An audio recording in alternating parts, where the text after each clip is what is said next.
یہ بھی سمجھنے کی بات ہے. اسلام نے ہمیں جنگ میں بھی اسباب اختیار کرنے کا حکم دیا ہے. اپنے سے کئی گنا زیادہ طاقتور سے ہمیں پنگا لینے کی اجازت اسلام نے نہیں دی ہے. یہ اس لیے کہہ رہا ہوں آج بہت سے نوجوان سر پھرے وہ بس یہ کہتے ہیں اڑ جاؤ, پھاڑ دو, پھوڑ دو, توڑ دو, یہ کر دو, اللہ کی مدد آئے گی, 313,000 پہ غالب آ سکتے ہیں تو ہم نہیں آ سکتے. او بھائی وہ تو اللہ نے کر دیا تھا, ورنہ انہی جو آیتیں ہم نے آج پڑھی ہیں نا انہی میں آیا ہے کہ اے ایمان والو ان یکم منکم مئۃ یغلبوا مئتین, میرا وعدہ ہے کہ 100 ہوگے تو 200 پہ غالب کروں گا, 1000 ہوگے تو 2000 پہ غالب کروں گا. کیا مطلب؟ اس سے کم میں میرا وعدہ نہیں ہے. آدھا کام اسباب سے ہوگا, آدھا تمہاری ایمانی طاقت سے ہوگا. اگر آدھے سے بھی کم ہو پھر اللہ کی طرف سے کوئی ذمہ داری نہیں ہے, پھر شکست بھی ہو سکتی ہے.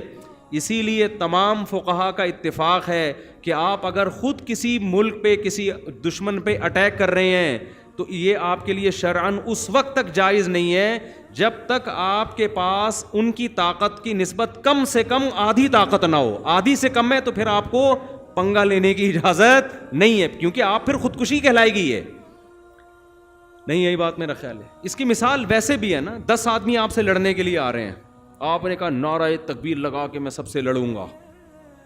فلم میں تو لڑ لو گے آپ, فلم میں پاکستانی فلم ہوگی تو 20 سے بھی لڑ لو گے, انڈیا کی ہوگی تو 10 سے لڑ لو گے, انگریزوں کی ہوگی تو 2-4 سے زیادہ سے.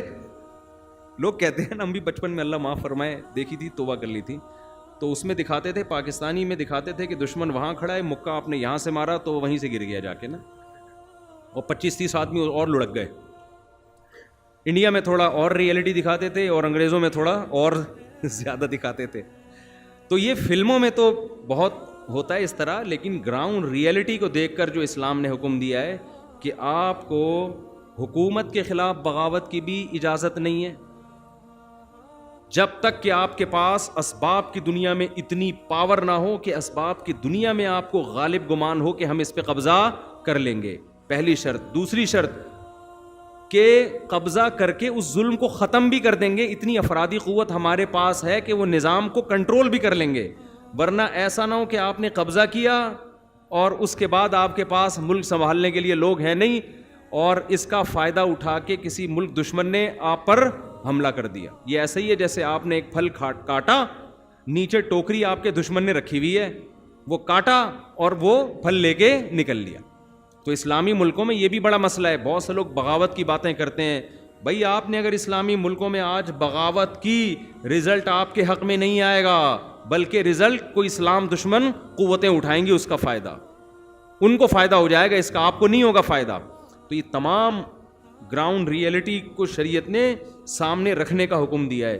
یہ بار بار میں اس لیے وضاحت کر رہا ہوں کہ غزوہ بدر کے واقعے میں لوگ کہتے ہیں یار وہ بھی تو صرف 313 تھے اور ان کے پاس تو اسلحہ بھی نہیں تھا, جب وہ 1000 پہ غالب آ سکتے ہیں تو ہم کیوں نہیں آ سکتے. تو وہ نبی نے کا ارادہ لڑائی کا نہیں تھا. نبی کا ارادہ کیا تھا؟ اس تجارتی قافلے پہ حملہ کرنے کا. لیکن اللہ نے خود قرآن میں کہا کہ ہم کچھ اور چاہتے تھے.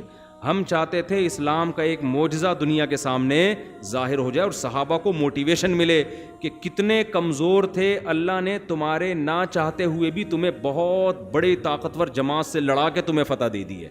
تو صحابہ کا جذبہ اس سے کیا ہو گیا؟ بڑھ گیا.